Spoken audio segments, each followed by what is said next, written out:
morning everyone, welcome to the course on statistics for biomedical engineers. So before we delve into all of this, right, so what do you think you will learn from this course? What are your expectations? What do you think you will learn from this course? So let me ask you a simple question, okay.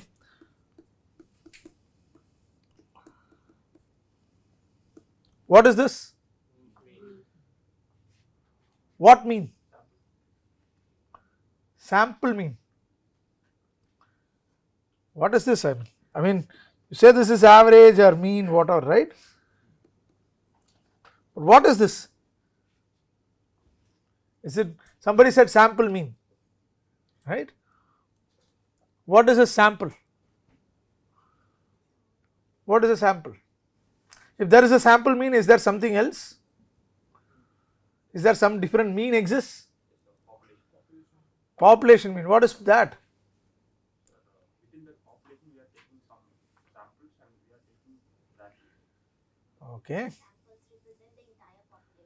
Sample is a representative of the entire population. Okay. So what is the difference then between sample mean and population mean? Are you interested in population mean or sample mean? Somebody was asking, telling about population sample, right? So why is this formula right in the first place? Why do you do sigma xi by summation xi by n? Why not do summation xi by n squared? Or 2 summation xi by n? Why do you need to do, why? You have been doing this from childhood, right? But why do you do this? Why do you think is this right? Summation xi by n is right.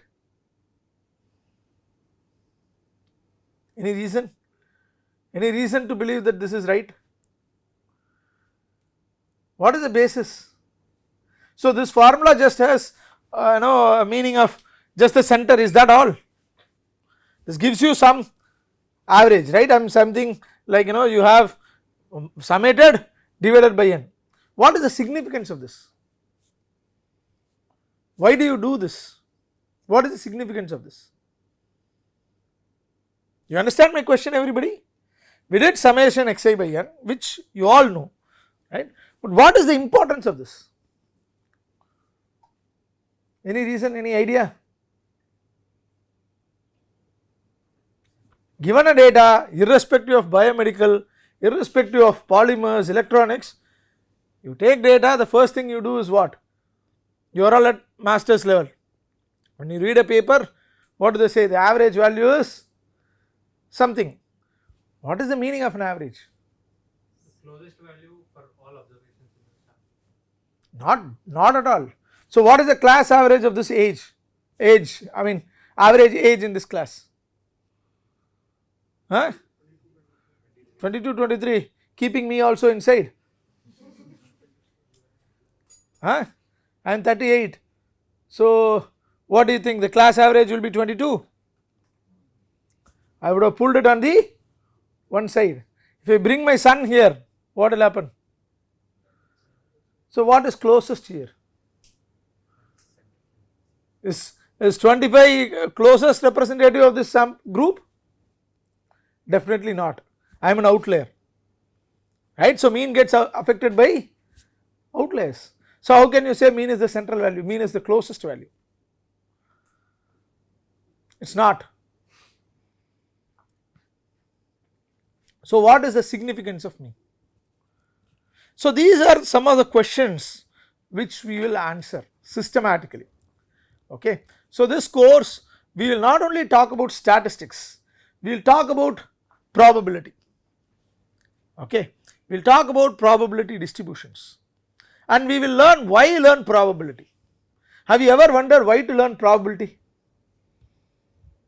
You have heard about probability, everyone? What is the use of probability? Today we all talk about big data, right, machine learning, deep networks, etc.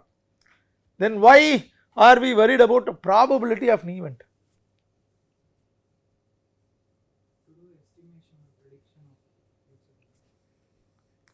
To do prediction of future events. But then what is the difference between probability and statistics? Then what do we do in statistics? So you have always learned these two terms come together, right? Probability and statistics. Then why do what is the difference between stat and probability?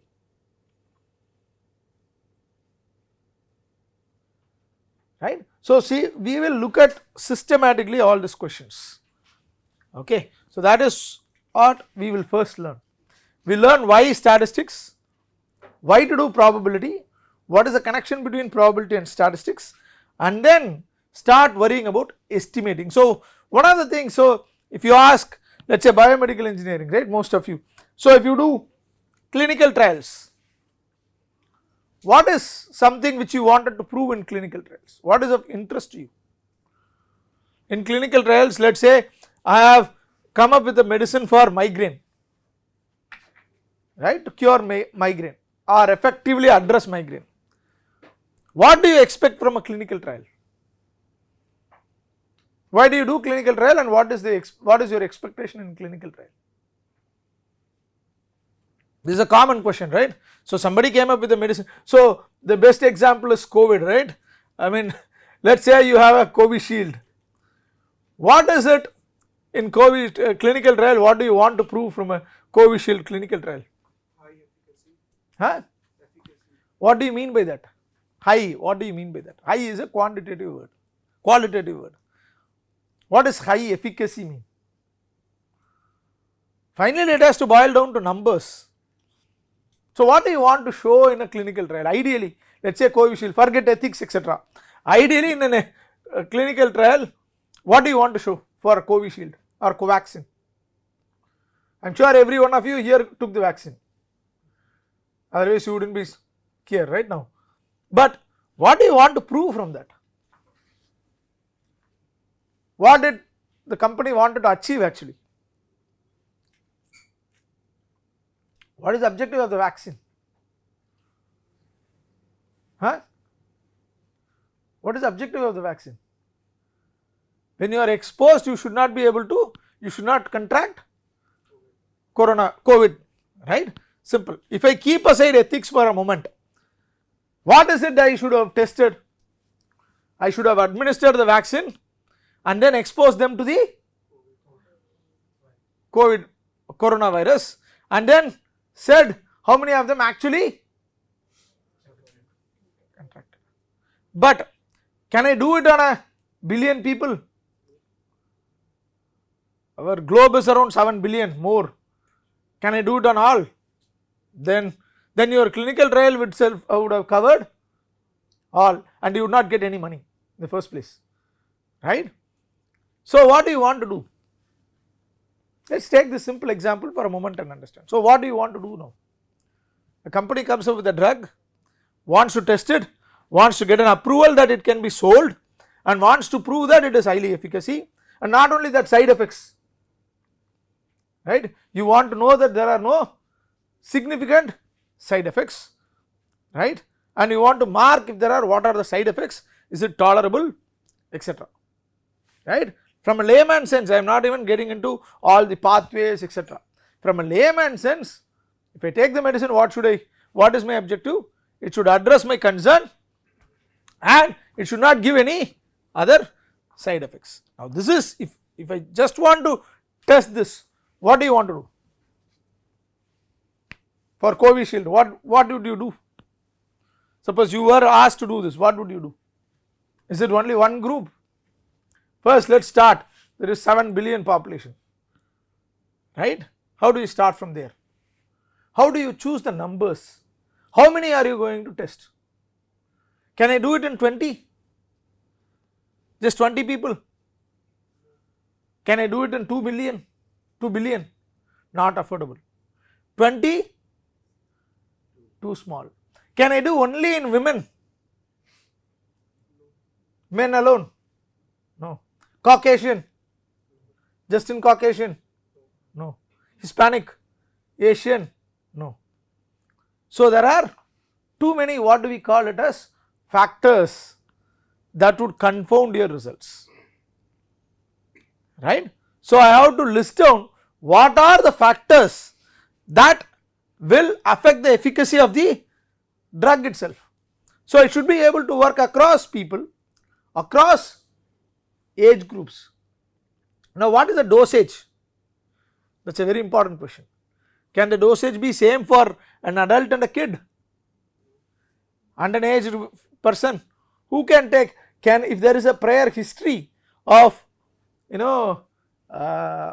history of known diseases or known disorders, let us say somebody has diabetes, is it okay to administer?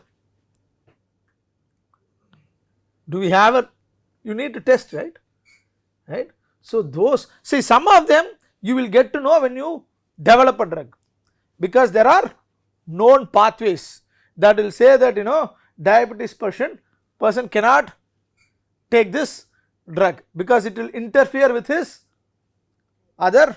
So, the drug interaction, the relationship, right, will affect that also to be taken into effect. But it is not that it is only the known, but when you do a drug, when you develop a drug, when somebody develops a drug, they can only know only so much about the drug interaction. You cannot cover all the disorders in the globe. So, you have to start testing for it. Have you looked at a drug and then said what is it they will give you to be administered under a prescribed this thing? What else you see? Will they not have disclaimers? When you take serious drugs which will have side effects, you will have a strong set of disclaimers and a strong set of rules or instructions saying who should take it, what are the expected side effects.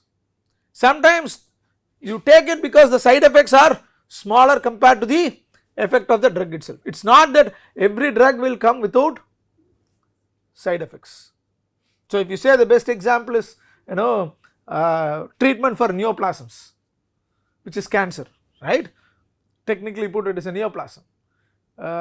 So, what do? We give what currently? Radiations, therapy.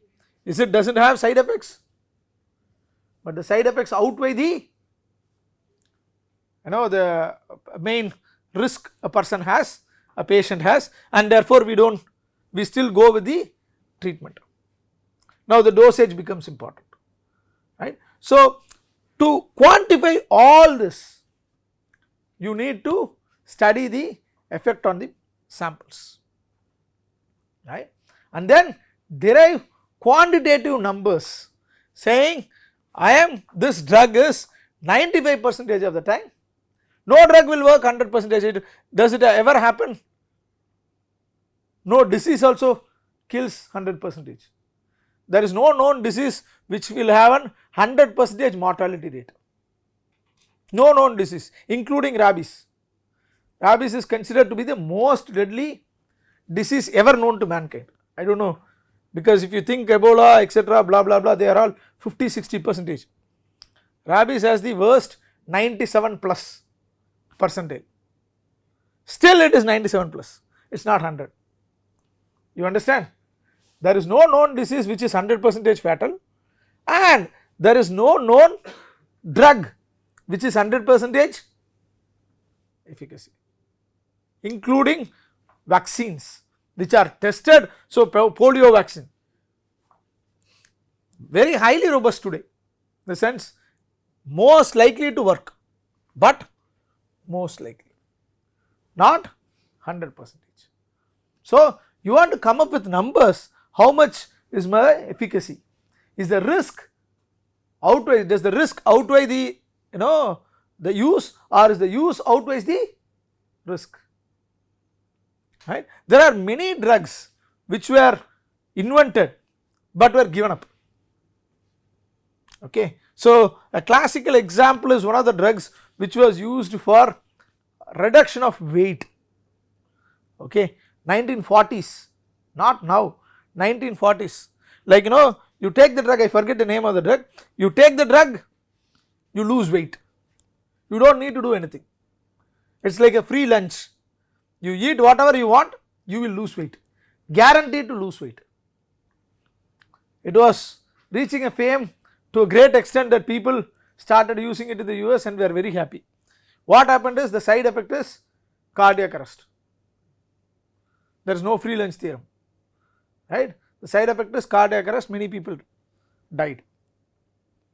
Okay. So, the side effect, and there are incidences in our own country where I would not name the drug manufacturers, where they do drugs, when they develop drugs, they do not know the side effects.